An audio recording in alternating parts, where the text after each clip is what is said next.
Ghana, C. Joseph Villanova,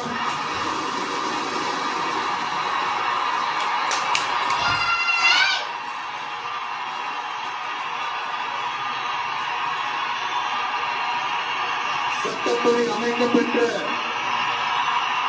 இந்திய அரசியல் அமைப்பின்பால் உண்மையான நம்பிக்கையும் மாறா பற்றும் கொண்டிருப்பேன் என்றும் இந்திய நாட்டின் ஒப்பில்லாத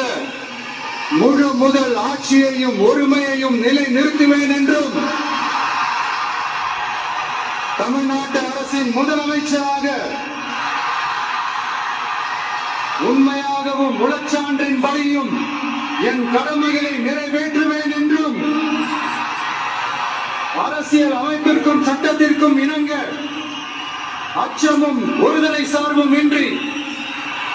விருப்பு வெறுப்பை விலக்கி பலதரப்பட்ட மக்கள்